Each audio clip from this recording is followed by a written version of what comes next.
আসসালামু আলাইকুম প্রিয় শিক্ষার্থী। বিসমিল্লাহির রহমানির রহিম। আমি হাসনা আফরোজ, প্রভাষক, রাষ্ট্রবিজ্ঞান বিভাগ, নজরিয়া নৈমিয়া মাহমুদিয়া ফাজিল মাদ্রাসা। সুপ্রিয় শিক্ষার্থীবৃন্দ, তোমরা কেমন আছো? আলহামদুলিল্লাহ, আমি তোমাদের দোয়ায় ভালো আছি।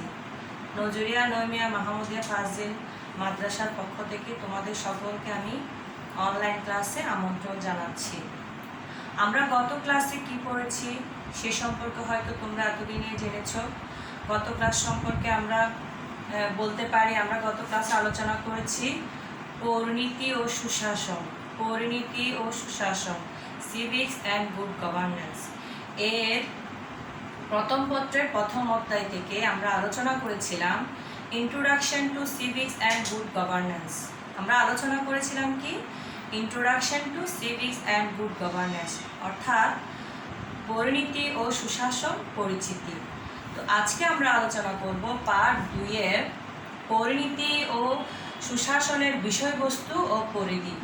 আমরা আলোচনা করব কি পরিণীতি ও সুশাসনের বিষয়বস্তু ও পরিধি, অর্থাৎ subject matter and scope of civics and good governance. Subject matter and scope civics and good governance.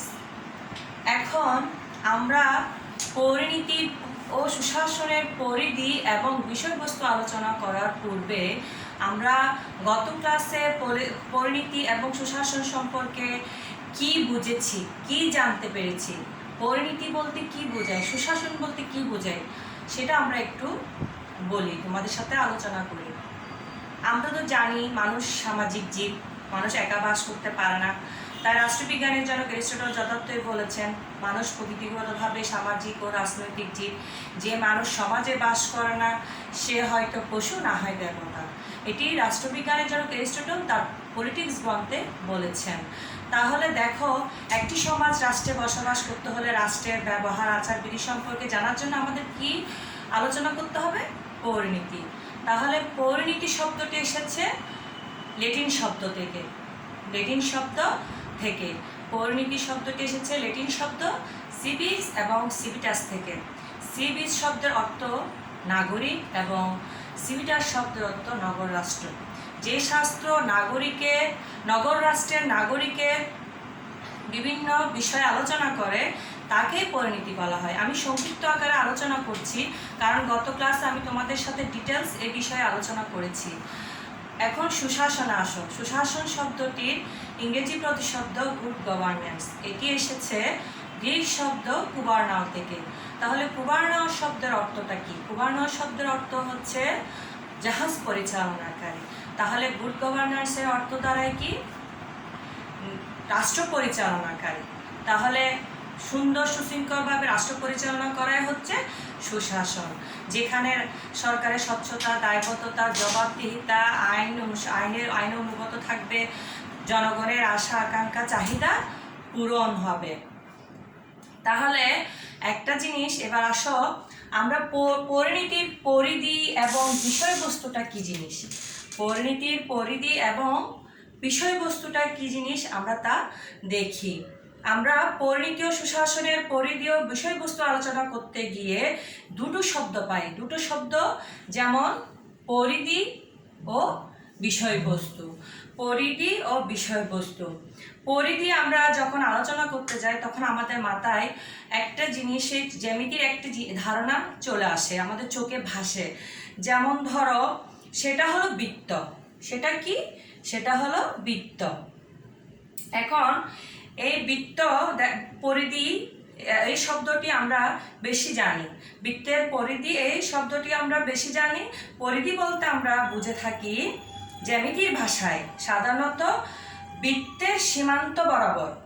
খুব খেয়াল করো, বৃত্তের সীমান্ত বরাবর দৈর্ঘ্যকে পরিধি বলে। বৃত্তের সীমান্ত বরাবর দৈর্ঘ্যকে পরিধি বলে।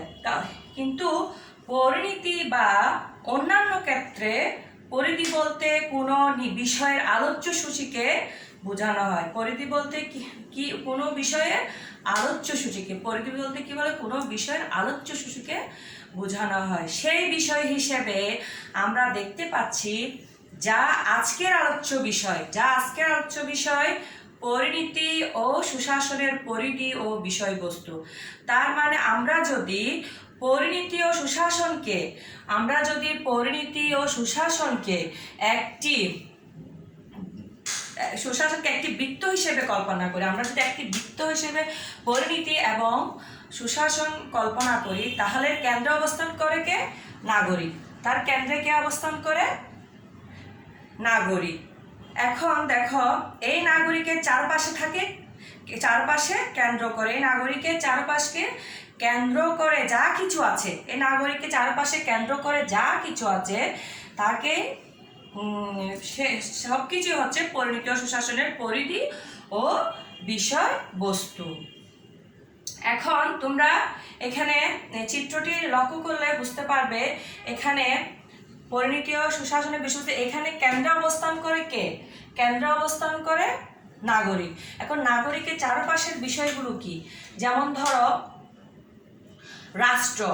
রাষ্ট্র সরকারের প্রকারভেদ, নির্বাচন মণ্ডলী ও নির্বাচন, জাতিসংঘ ও আন্তর্জাতিক সংস্থাসমূহ, মানবাধিকার, রাজনৈতিক প্রতিষ্ঠান, আইন বিভাগ, শাসন বিভাগ, বিচার বিভাগ, এগুলো হচ্ছে সরকারের ব্যবস্থা। সংবিধান, ক্ষমতা স্বতন্ত্রীকরণ, নাগরিকের অধিকার ও কর্তব্য। এখন আমরা এই চক থেকে লক্ষ্য করে দেখতে পাচ্ছি, নাগরিককে কেন্দ্র করে চারপাশে যা কিছুই আছে তাই হচ্ছে পরিণীতি, পরিধি এবং বিষয়বস্তু। আমরা জানি মূলত পরিণীতি সুশাসন মূলত একটি নাগরিকতা বিষয়ক বিজ্ঞান। পরিণীতির ক্ষেত্র ব্যাপক এবং বিস্তৃত। তুমি যতই আলোচনা করো, তুমি পরিণীতির পরিধি শেষ করতে পারবে না। যতই আলোচনা করো মনে হয় যেন আমি এটা কমপ্লিটই করতে পারিনি, আমার অনেক জানার আছে পরিণীতির পরিধি এবং এর ব্যাপকতা অনেক বিস্তৃত।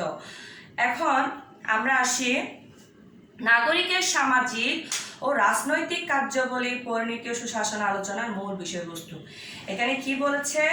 নাগরিকের সামাজিক ও রাজনৈতিক কার্যাবলী পরিণীতি ও সুশাসন আলোচনার মূল বিষয়বস্তু।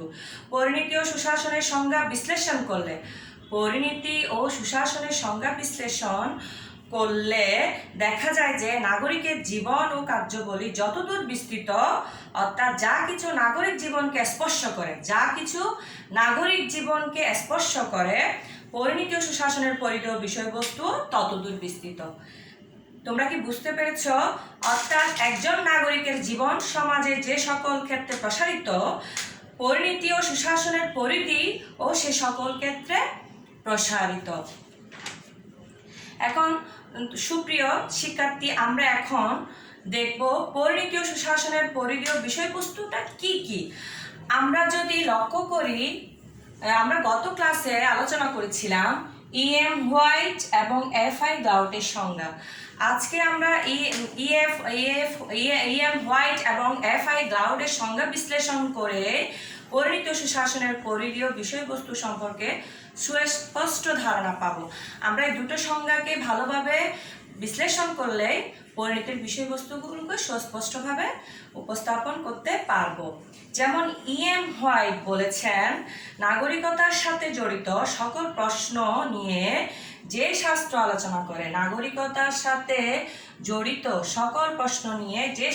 আলোচনা করে তাকে পরিণীতি বলে। এখন এখানে দেখো, এখানে নাগরিকতার বিষয়বস্তুটা কি দেখো। 1 নম্বরে দেখো, পরিণীতি নাগরিকতা বিষয়ক সকল কিছু নিয়ে আলোচনা করে। পরিণীতি এবং সুশাসন কি করে? নাগরিকতার সকল বিষয় নিয়ে আলোচনা করে।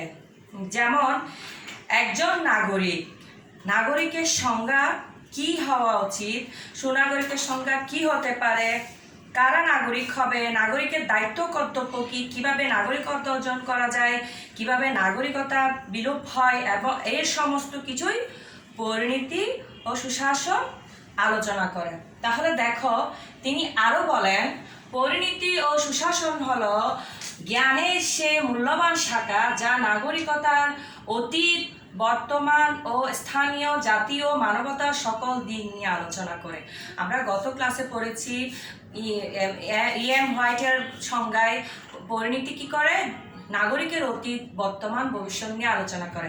তাহলে ইএম হোয়াইটের সংজ্ঞা অনুসারে আমরা খুব খেয়াল করি, পরিণতি নাগরিকরা অতীত নিয়ে আলোচনা করে। যেমন আমরা জানি যে অতীতে প্রাচীন গ্রিসে, আমি গত ক্লাসও আলোচনা করেছি, খুব খেয়াল করো, আমরা জানি যে অতীতে প্রাচীন গ্রিসে নগর রাষ্ট্রে যারা শাসন কার্যে সরাসরি অংশগ্রহণ করত, প্রত্যক্ষভাবে অংশগ্রহণ করত, তারাই ছিল রাষ্ট্রের নাগরিক। বর্তমান সময়ে নাগরিক বলতে বোঝায় একটি রাষ্ট্রের প্রতি অনুগত এবং রাষ্ট্রের আইন মান্যকারী জনগোষ্ঠী। বর্তমান জাতীয় রাষ্ট্রে জনগণ আইনের প্রতি অনুগত এবং রাষ্ট্রের প্রতি অনুগত আইন মান্যকারী জনগোষ্ঠী। কিন্তু প্রাচীনকালে এরকম ছিল না। প্রাচীন নগর রাষ্ট্রের নাগরিকতার ধারণাটি ভিন্ন ছিল। সুতরাং আমরা দেখতে পাচ্ছি যে পরিণতি নাগরিকের অতীত বিষয়, অতীতে কারা নাগরিক ছিল, নাগরিকের দায়িত্ব কর্তব্যের ধরন কীরূপ ছিল, তার এসব কিছু নিয়ে পরিণতি ও সুশাসন আলোচনা করে। ইএম হোয়াইটের সঙ্গে তোমরা দেখো বর্তমান পরিণতি ও সুশাসন নাগরিকতা বর্তমান দিক নিয়েও আলোচনা করে। যেমন বর্তমান সময়ে নাগরিকতার ধরন কেমন, কারা নাগরিক, সেই সব বিষয়গুলো নিয়ে আলোচনা করে। বর্তমান সময় হচ্ছে বিশ্বায়নের যুগ। বর্তমান সময় কি হচ্ছে? বিশ্বায়নের যুগ।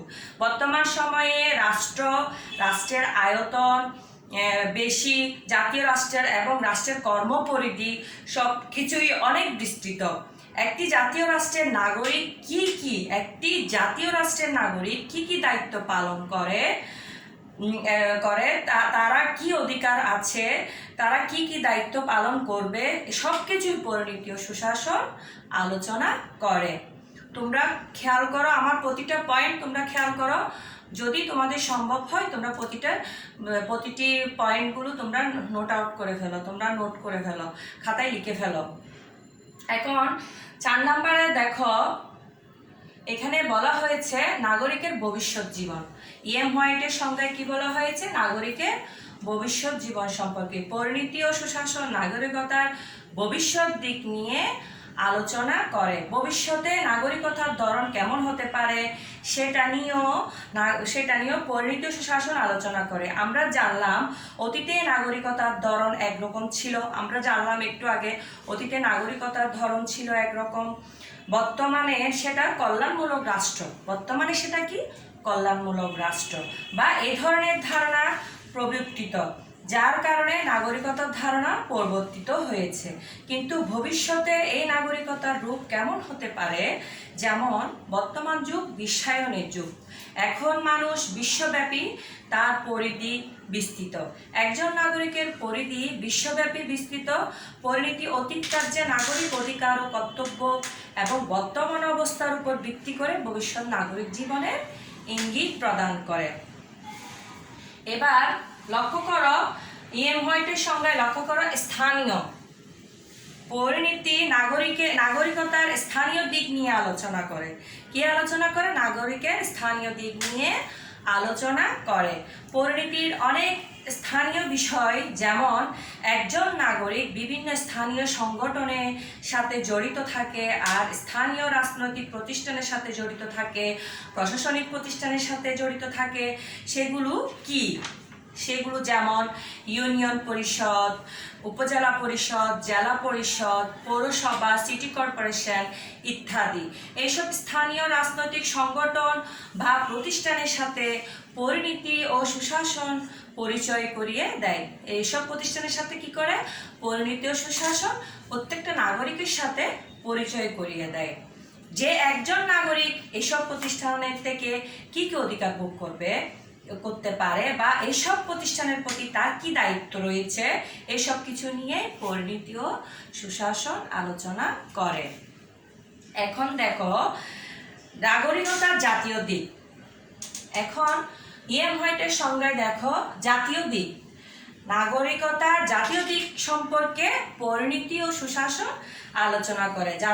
জাতীয় অনেক বিষয় আছে যা পরিণতি ও সুশাসন আলোচনা করে থাকে।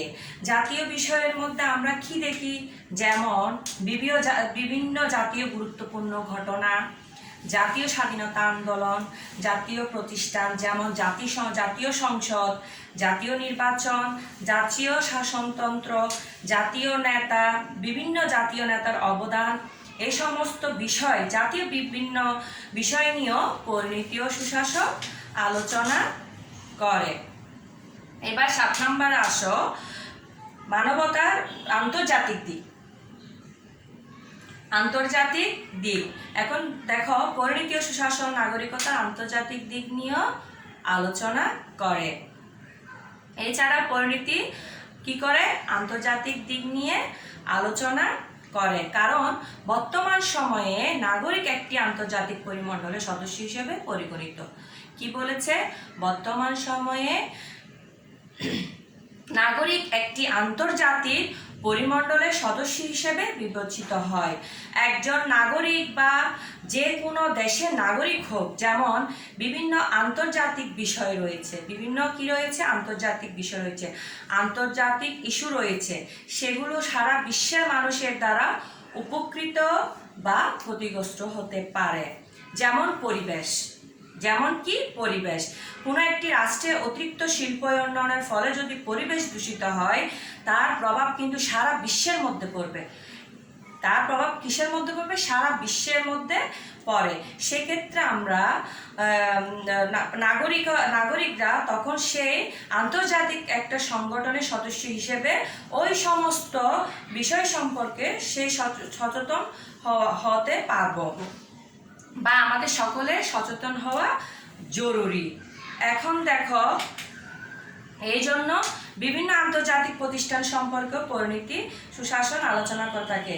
সেগুলো কি যেমন জাতিসংঘ, বিশ্ব ব্যাংক, IMF, OIC ইত্যাদি বিভিন্ন জাতীয় ও আন্তর্জাতিক প্রতিষ্ঠান সম্পর্কেও পরিণতি ও সুশাসন আলোচনা করে থাকে। তারপর দেখো 8 নম্বরে দেখো মানবতার দিক।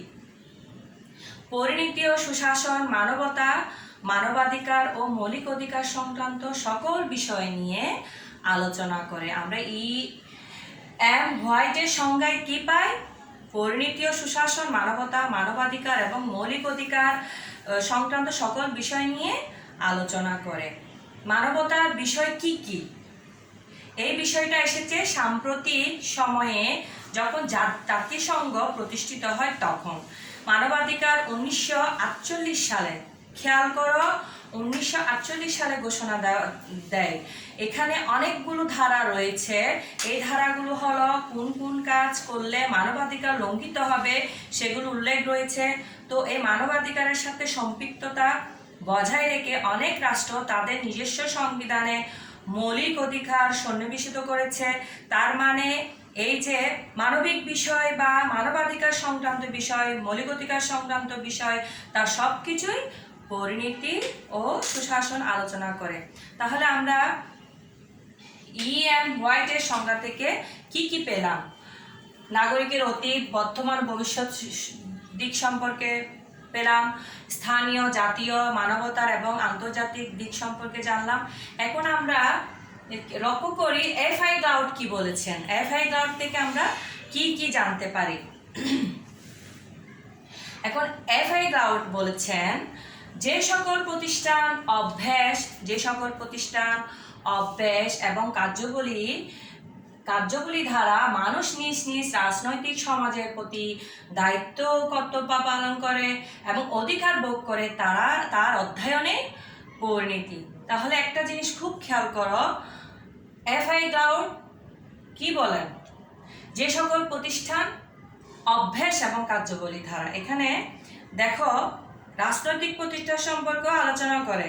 এখানে প্রথমে কি নিয়ে আলোচনা করেছে F.I. গ্লাউড, রাজনৈতিক প্রতিষ্ঠান মানে কি, রাজনৈতিক প্রতিষ্ঠান। পরিণতি ও সুশাসন রাজনৈতিক প্রতিষ্ঠান সম্পর্কেও আলোচনা করে। রাষ্ট্রবিজ্ঞানীদের মতে civics is a part of political science. রাষ্ট্রবিজ্ঞানীদের মতে civics is a part of political science. অর্থাৎ পরিণতি হলো রাষ্ট্রবিজ্ঞানের একটি অংশ। তাই পরিণতি রাষ্ট্রবিজ্ঞানের একটি অংশ হিসেবে রাষ্ট্রের সংজ্ঞা, রাষ্ট্র কিভাবে গঠিত হলো, রাষ্ট্রের উৎপত্তির ইতিহাস, রাষ্ট্রের প্রকারভেদ, রাষ্ট্রের প্রকৃতি, রাষ্ট্র তৈরির মূল উপাদান সমূহ নিয়ে আলোচনা করে। আর রাষ্ট্র পরিচালনা করে কে? রাষ্ট্র পরিচালনা করে সরকার। সরকারের ধরন, সরকার নিয়ে, তাহলে সেই সরকার নিয়ে আলোচনা করে। সরকারের ধরন কি? সরকারের বিভিন্ন রূপ রয়েছে। পৃথিবীর বিভিন্ন রাষ্ট্রে বিভিন্ন ধরনের সরকার ব্যবস্থা প্রচলিত রয়েছে। এই সমস্ত বিষয় নিয়ে পরিণতি ও সুশাসন আলোচনা করে। সরকার গঠন করে কে? সরকার গঠন করে জনগণ, তার মানে নির্বাচক মণ্ডলী, যারা ভোট দিয়ে নির্বাচন করে। নির্বাচক মণ্ডলী যারা ভোট দিয়ে নির্বাচন করে তাদের জনমত, নির্বাচক মণ্ডলীর জনমত। রাজনৈতিক দল যারা ওই ভোটে অংশগ্রহণ করে, গণতান্ত্রিক ভোটে অংশগ্রহণ করে সরকার গঠন করে। রাজনৈতিক দল কোনটি? গণতান্ত্রিক ভোটে অংশগ্রহণ করে সরকার গঠন করে। এইসব বিষয় বা প্রতিষ্ঠান সম্পর্কে পরিণতি ও সুশাসন আলোচনা করে। কি নিয়ে আলোচনা করে? রাজনৈতিক প্রতিষ্ঠান। কি বলেছে? রাষ্ট্র, সরকার, নির্বাচক মণ্ডলী, নির্বাচন, জনমত, রাজনৈতিক দল, এই সকল রাজনৈতিক প্রতিষ্ঠান সম্পর্কে পরিণতি ও সুশাসন আলোচনা করে। এখন আমরা দেখি পরিণতি ও সুশাসন নাগরিকতার অভ্যাস ও কার্যকরী নিয়ে আলোচনা করে। এফআই ক্লাউড কি বলেছে? পরিণতি ও সুশাসন নাগরিকতার অভ্যাস এবং কার্যবলী নিয়ে আলোচনা করে। অভ্যাস কি? যেমন কিছু রাজনৈতিক সংস্কৃতি রয়েছে। যেমন কোনো রাষ্ট্রে, যেমন বাংলাদেশ সহ বিভিন্ন উন্নয়নশীল রাষ্ট্রের রাজনৈতিক সংস্কৃতি হচ্ছে এখানে রাজনৈতিক অস্থিতিশীলতা বিদ্যমান থাকে। কি আছে? রাজনৈতিক অস্থিতিশীলতা বিদ্যমান থাকে। এখানে মানুষ বিভিন্নভাবে রাজনৈতিক অস্থিতিশীলতা তৈরি করে। মানুষ কি করে? বিভিন্নভাবে রাজনৈতিক অস্থিতিশীলতা কি করে? তৈরি করে, যার ফলে অনেক সময় রাষ্ট্রীয় কার্যে বা সরকার তার দায়িত্ব কর্তব্য পালনে বাধাগ্রস্ত হয়, যে কারণে ওইসব এলাকার রাজনৈতিক সংস্কৃতি বা অভ্যাস ভিন্ন রকম। যেমন উন্নত রাষ্ট্র, সেখানে আবার রাজনৈতিক সংস্কৃতি বা জনগণের যে রাজনৈতিক অভ্যাস বা সেটা ভিন্ন। যেমন ব্রিটেনে লিখিত সংবিধান নেই। ব্রিটেনে কি নেই? লিখিত সংবিধান নেই। ব্রিটেনের সংবিধান হলো অলিখিত সংবিধান। ব্রিটেনের সংবিধান কি? অলিখিত সংবিধান। তাদের সংবিধান প্রথা নির্ভর, যেখানে বিশ্বে অনেক দেশে আইন করে অনেক কিছু বাস্তবায়ন করতে হয়, সেখানে ব্রিটেনে মানুষ অভ্যাসবশত এমন কিছু আইন সে মান্য করে বা মেনে চলে। তার কারণে আমরা দেখতে পাচ্ছি যে পরিণতি ও সুশাসন কি করে? নাগরিকের অভ্যাস ও কার্যবলী নিয়ে আলোচনা করে। চেতনার ধারা। এখন আমরা দেখি চেতনার ধারা। চেতনা জাগ্রত করার জন্য যে সকল ঘটনা ও আন্দোলন রয়েছে, পরিণতি ও সুশাসন সেসব বিষয় নিয়ে আলোচনা করে। চেতনা কি? যেমন বাংলাদেশ হচ্ছে মুক্তিযুদ্ধের চেতনায় বাঙালি জাতীয়তাবাদ গড়ে উঠেছে। বাংলাদেশে কি? মুক্তিযুদ্ধের চেতনায় বাঙালি জাতীয়তাবাদ গড়ে উঠেছে। তাহলে আমাদের এই মুক্তিযুদ্ধের ইতিহাস কিন্তু আমরা জানি, সেটা শুরু হয়েছে, আমরা ধরতে পারি 1957 সালের পলাশী যুদ্ধের পর থেকে। 1757 সালের পলাশী যুদ্ধের পর থেকে।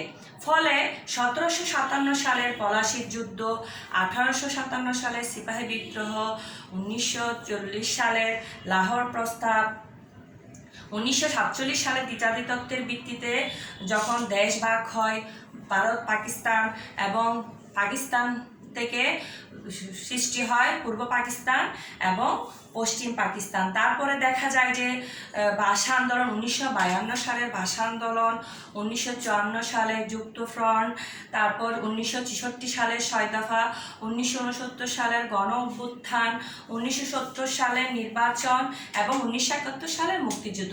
এরও আগে হচ্ছে 7 মার্চের ভাষণ। এরও আগে হচ্ছে কি ৭ মার্চের ভাষণ।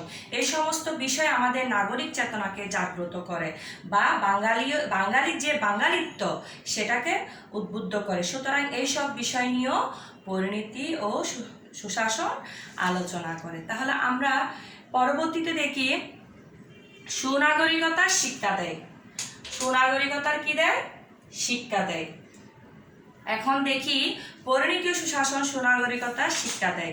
রাষ্ট্রীয় প্রতিষ্ঠান ওই প্রতিষ্ঠানের সদস্য হিসেবে নাগরিক তার দায়িত্ব ও কর্তব্য পালন করে এবং অধিকার ভোগ করে। তার মানে যে নাগরিক তার দায়িত্ব ও কর্তব্য পালন করবে সে হচ্ছে সুনাগরিক। যে নাগরিক তার দায়িত্ব কর্তব্য পালন করবে সে হচ্ছে সুনাগরিক। আমরা জানি সুনাগরিকের গুণাবলী কি কি। আমরা সুনাগরিকের গুণাবলী সম্পর্কে কি জানি? সুনাগরিকের গুণাবলী হচ্ছে যেমন ধরো বুদ্ধি, বিবেক, আত্মসংযম এবং এইসব গুণাবলী সহ একজন নাগরিক যখন কিভাবে একজন সুনাগরিক হয়ে উঠবে, কিভাবে সে তার দায়িত্ব কর্তব্য পালন করবে, এই সমস্ত বিষয় পরিণতি ও সুশাসন আলোচনা করে। পরিণতির পরিধি এবং বিষয়বস্তু ব্যাপক ও বিস্তৃত। এছাড়াও আরও অনেক পরিধীয় বিষয়বস্তু রয়েছে, আরও বিশাল বিশাল, মানে এগুলো আমরা শেষ করতে পারবো না। তারপরে আমি আরেকটা কথা না বললে নয়, যেমন পরিণতি মানব সভ্যতার আদি সংগঠন সম্পর্কেও আলোচনা করে। যেমন মানব সভ্যতার বিকাশের আদি ও অকৃত্রিম প্রতিষ্ঠান হলো কি জিনিস? পরিবার। এরিস্টটলের মতে, রাষ্ট্রবিজ্ঞানের জনক এরিস্টটলের মতে পরিবার হলো রাষ্ট্রের আদি রূপ। পরিবার হলো রাষ্ট্রের আদি রূপ।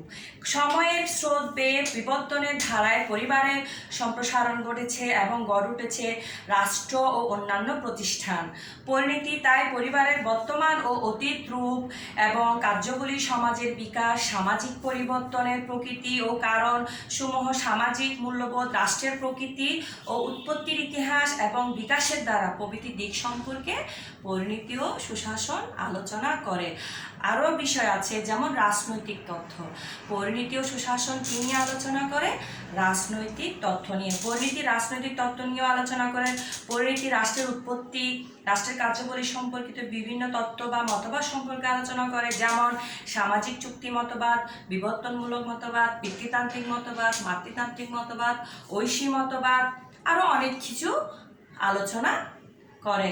তো সুপ্রিয় শিক্ষার্থী, আমরা বেশি কিছু না, আমরা যদি E.M. হোয়াইট এবং F.I. গ্লাউডের সংজ্ঞা আলোচনা করি তাহলে আমরা পরিণতির পরিধি এবং বিষয়বস্তুটা খুব সুন্দর করে বুঝতে পারি। তাহলে আমরা আজকের আলোচনায় শেষ পর্যায়ে চলে এসেছি। তাই বলতে পারি আমরা দেখলাম পরিণতি ও সুশাসনের মাত্র দুটো সংজ্ঞা পড়ে, আমরা কিভাবে পরিণতি ও সুশাসনের পরিধি ও বিষয়বস্তু সম্পর্কে সুস্পষ্ট ধারণা লাভ করতে পারবো। তাহলে আমরা এই দুটো সংজ্ঞা ভালোভাবে পড়বো। আমরা এখন কি করব? বাসায় বসে পরিণতি কাকে বলে, সুশাসন কাকে বলে, পরিণতি কোন শব্দ থেকে এসেছে, সুশাসন কোন শব্দ থেকে এসেছে, তারপরে E.M. হোয়াইটের সংজ্ঞা, F.I. গ্লাউডের সংজ্ঞা আমরা ভালোভাবে পড়ব। তাহলে আমরা পরিণতির পরিধি এবং বিষয়বস্তু সম্পর্কে সুস্পষ্ট ধারণা লাভ করতে পারব। সুপ্রিয় শিক্ষার্থী, আমি আগামী ক্লাসে তোমাদের সাথে অন্য কোনো বিষয় নিয়ে ইনশাল্লাহ আসবো। তোমরা ততক্ষণ পর্যন্ত আমি যে বিষয়গুলো পড়িয়েছি সেই বিষয় নিয়ে তোমরা আশা করছি তোমরা ভালোভাবে বাসায় পড়ছো, বাসায় সময় নষ্ট করবে না, ভালোভাবে পড়ো। তোমাদের কোনো সমস্যা হলে, বুঝতে কষ্ট হলে আমাকে কমেন্টস করে জানাবে। আর সবচেয়ে বড় কথা হচ্ছে তোমরা স্বাস্থ্যবিধি মেনে চলবে, বাসার বাইরে গেলে মাস্ক পরবে, হ্যান্ড স্যানিটাইজার ইউজ করবে, প্রত্যেকটা কিছু মেনে চলবে। বিশ্বের সকল মুসলিমদের জন্য দোয়া করবে। আসসালামু আলাইকুম।